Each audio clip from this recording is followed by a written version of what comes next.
एक गांव में रतन नाम का एक बहुत ईमानदार व्यक्ति रहता था। रतन की पत्नी सुनीता गांव के दूसरे घरों में साफ सफाई, झाड़ू पोछा, बर्तन मांजने का काम करती थी। रतन का 10 वर्ष का बेटा बंकू गांव के सरकारी स्कूल में पढ़ता था।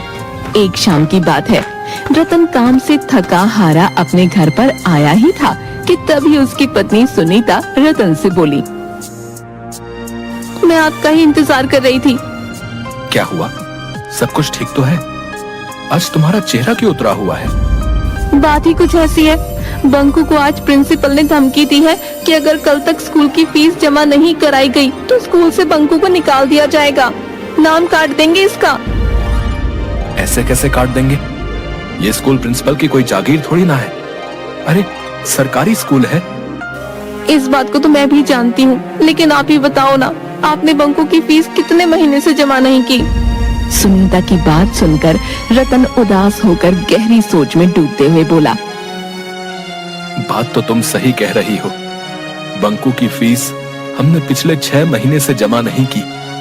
इसमें प्रिंसिपल का कोई दोष नहीं, सारा दोष मेरा है। मेरी एक बात समझ में ये नहीं आती, हमारे पास 5 बीघा उपजाऊ जमीन है, फिर भी आप दूसरों के खेतों में काम करते रहते हैं और उसके बदले आपको आखिर मिलता ही क्या है? अगर मैं दूसरों के घर में बर्तन ना मांजूं तो हमारे घर का खर्चा चलना भी मुश्किल हो जाएगा। मैं क्या करूं सुनीता?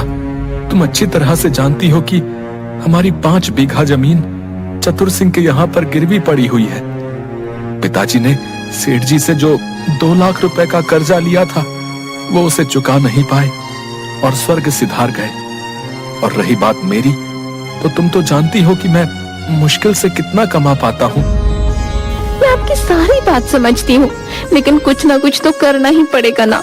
अगर ऐसे ही चलता रहा तो मुझे लगता है हमारे इससे भी बुरे दिन शुरू हो जाएंगे। तुम चिंता मत करो सुनीता, मैं कोई ना कोई इंतजाम करता हूँ। इतना कहकर रतन चारपाई पर लेटकर गहरी सोच में डूब गया। रतन रात भर यही सोचता रहा कि आखिर ऐसा कौन सा काम किया जाए जिससे उसकी गरीबी दूर हो जाए। अगले दिन रतन अपने चतुर सिंह की हवेली में पहुंच गया। रतन चतुर सिंह की हवेली में अपने ही खेतों में काम किया करता था, जो कि चतुर सिंह के कब्जे में थे।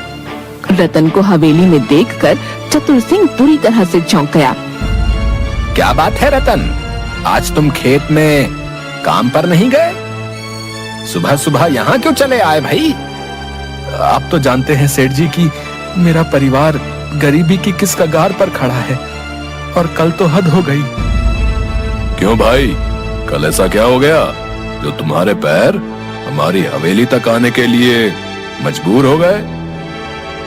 कल स्कूल वालों ने मेरे बेटे बंकू को स्कूल से वापस कर दिया, ये बोलकर कि जब तक मैं उनकी पूरी फीस नहीं चुका देता तब तक बंकू स्कूल में नहीं पढ़ सकता।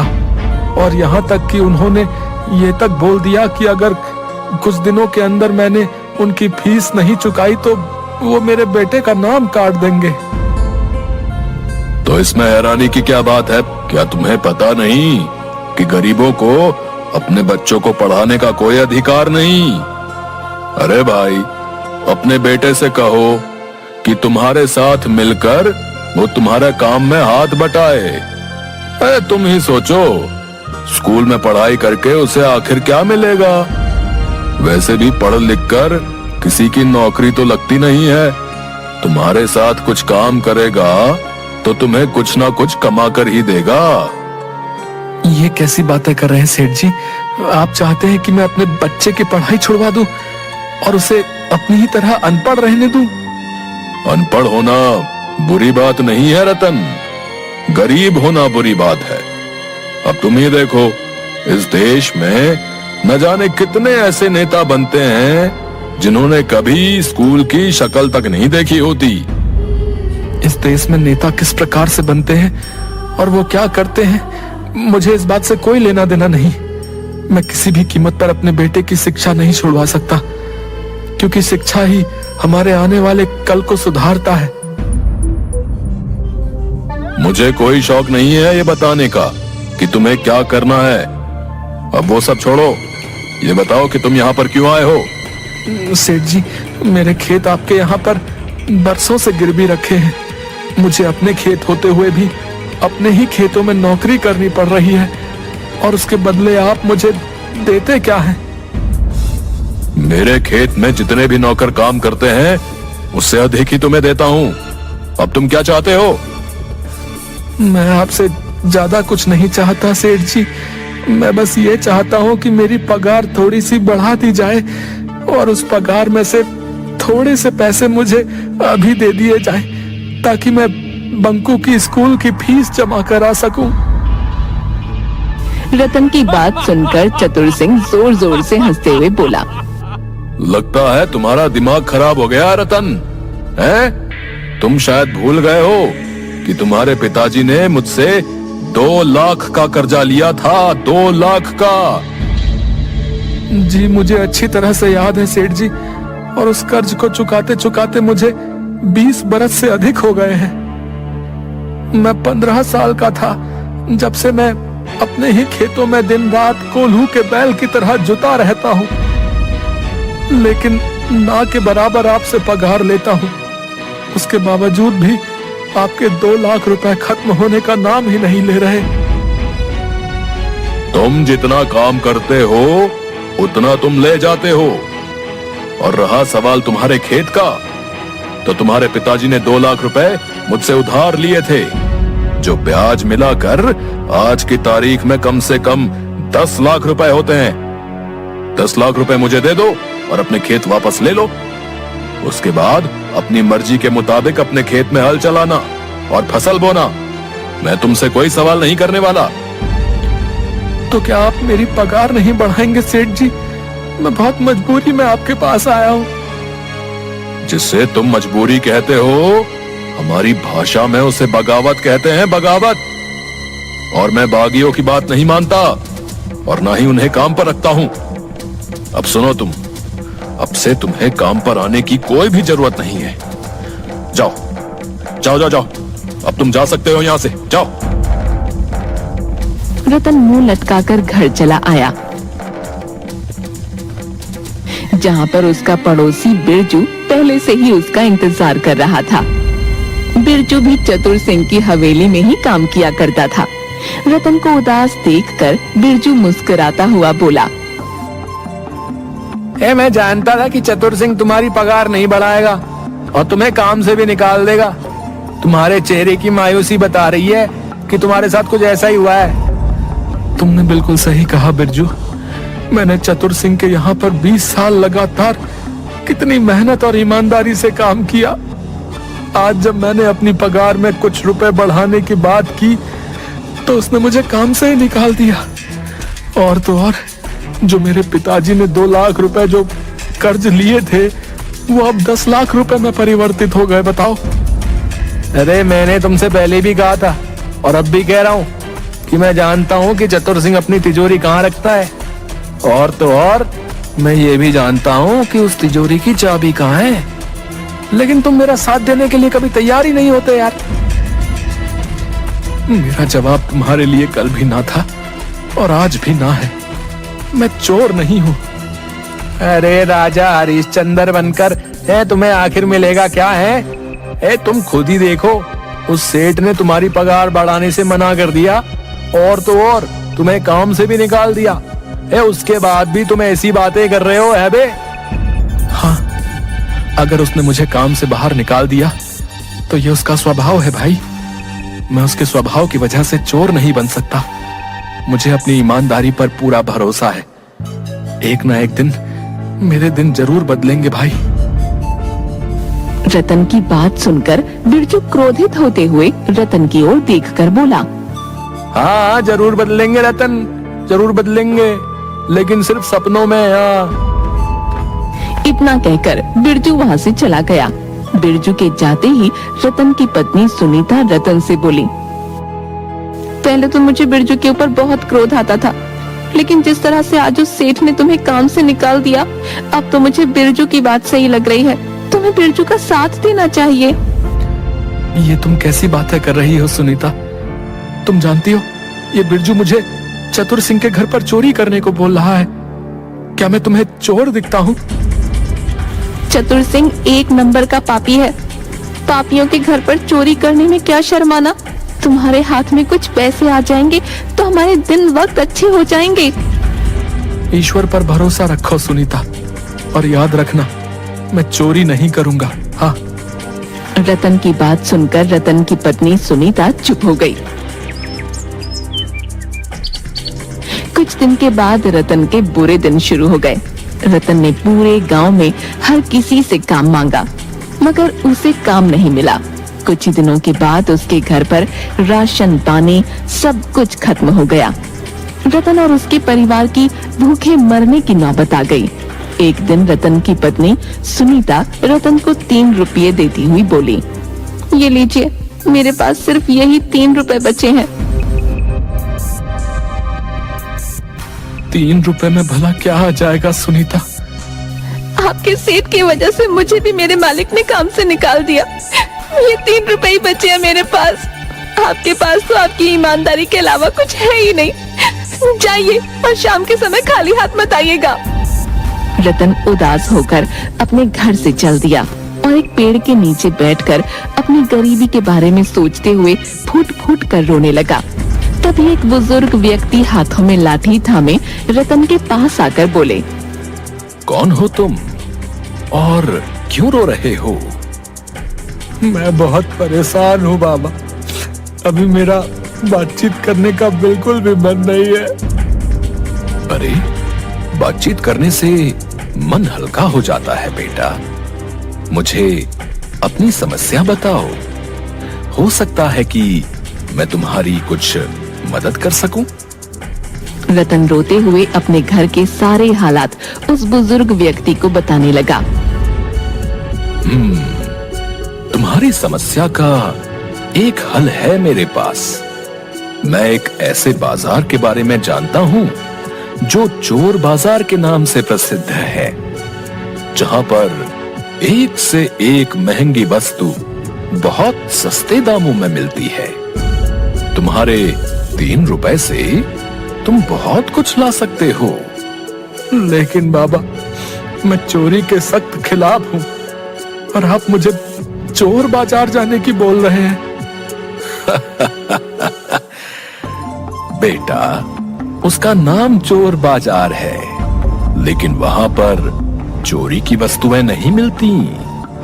ये तो बस एक मुहावरा होता है। उस बुजुर्ग व्यक्ति ने रतन को एक जंगल का पता दिया। लेकिन बाबा, वहाँ तो घना जंगल है। कुछ खास चोर बाजार अक्सर घने जंगलों में ही लगते हैं बेटा। रतन धीमे धीमे कदमों से उस जंगल की ओर चल दिया। कुछ दूर जाकर उसे एक जंगल में बाजार लगा नजर आया, जहाँ पर एक से एक आधुनिक वस्तु लेकर पुरानी वस्तुएं तक बिक रही थीं। उस चोर बाजार में खाने पीने की वस्तुओं से लेकर हवाई जहाज तक मौजूद था। ये देखकर रतन की आश्चर्य से आंखें फटी की फटी रह गईं। तभी रतन की नजर दाल चावल की दुकान पर पड़ी। रतन वहां पहुंचते ही झिझकते हुए उस दुकानदार से बोला, भैया, ये आटे की बोरी और दाल की बोरी कितने किलो की है? भैया, ये आटे की बोरी जो है 25 किलो की, और ये दाल की बोरी भी 25 किलो की है।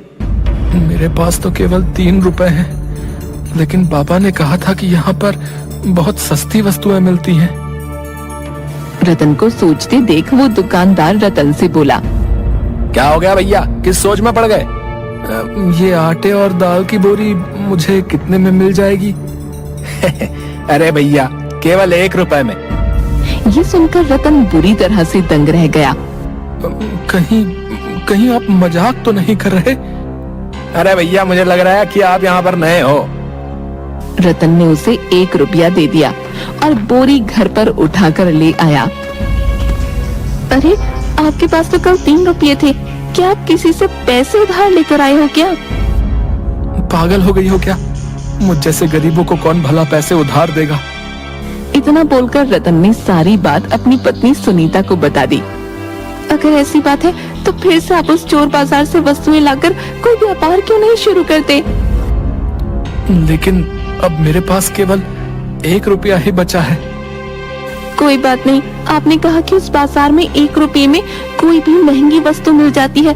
आप 1 रुपए की कोई भी महंगी वस्तु ले लीजिए और उसे बेच दीजिए। फिर अगले दिन आपको जो मुनाफा हो उससे और अधिक सामान ले आइए। रतन को अपनी पत्नी की बात पसंद आई। अगले दिन रतन चोर बाजार में पहुंच गया। वो सीधा एक कंप्यूटर की दुकान पर पहुंचा और एक महंगा कंप्यूटर 1 रुपये में खरीद कर ले आया और गांव में बेच दिया। रतन को उस कंप्यूटर से पूरे 20,000 रुपए का मुनाफा हुआ। उसके बाद ऐसा रोज होने लगा। रतन कुछ ही दिनों में देखते ही देखते रतन के दिन बदल गए। अब बंकू सरकारी स्कूल में नहीं बल्कि एक महंगे प्राइवेट स्कूल में पढ़ने लगा और रतन के टूटे फूटे घर की जगह एक बहुत बड़ा आलीशान मकान बन गया। कुछ महीनों बाद रतन सीधा सेठ के पास पहुंचा। सेठ जी, ये लीजिए 10 लाख रुपए। वो सब तो सही है रतन, लेकिन मेरी समझ में नहीं आता कि आखिर तुम इतने पैसे ले कहां से आए। सेठ जी, आपको अपने कर्ज से मतलब है, इससे आपको कोई मतलब नहीं कि मैं ये पैसे कहां से लेकर आया। बाकी पूरा गांव जानता है कि मैं एक ईमानदार हूँ, कोई भी गलत कार्य नहीं कर सकता। रतन का टका सा जवाब सुनकर सेठ अपने दांत पीस कर रह गया। वो चाहकर भी अब कुछ नहीं बोल सकता था क्योंकि रतन अब उसकी बराबरी तक पहुंच गया था। रतन ने अपने पिता की जमीन छुड़ा ली। इसका पीछा करना पड़ेगा। सुना है ये अक्सर जंगलों में जाता रहता है। अगले दिन सेठ रतन का चुपके चुपके पीछा करने लगा। सेठ ने देखा कि रतन एक जंगल में जाकर रुक गया और जंगल के पेड़ों में से अकेले अकेले बातें करने लगा। ये देखकर सेठ बुरी तरह से डरते हुए अपने आप से बोला, लगता है कि इसे पता लग गया है कि मैं इसका पीछा कर रहा हूँ। सेठ चुपचाप मन महसूस कर अपने घर आ गया। कुछ दिन बाद उसने रतन का पीछा करने का विचार त्याग दिया। कुछ दिन बाद सुनीता अपने पति रतन से बोली, मैं भी उस बाजार को एक बार देखना चाहती हूँ। अरे, ये भी कोई पूछने की बात है। चलो, तुम तैयार हो जाओ, आज मैं तुम्हें अपने साथ उस चोर बाजार में लेकर जाऊंगा। सुनीता तैयार होकर रतन के साथ सीधा उस जंगल में चली गई जहाँ पर वो चोर बाजार लगा करता था। मगर सामने का दृश्य देखकर रतन बुरी तरह से चौंक गया क्योंकि वहाँ पर चोर बाजार का कोई नामो निशान मौजूद नहीं था। यहाँ तो कुछ भी नहीं है। अब मेरी बात का विश्वास करो सुनीता, यहीं पर ही चोर बाजार लगा करता था। मैंने यहीं पर बहुत सी वस्तुओं को खरीद कर बेचा है, सच कह रहा हूँ। तभी रतन की नजर उसी बुजुर्ग व्यक्ति पर पड़ी जो उसकी ही ओर आ रहा था।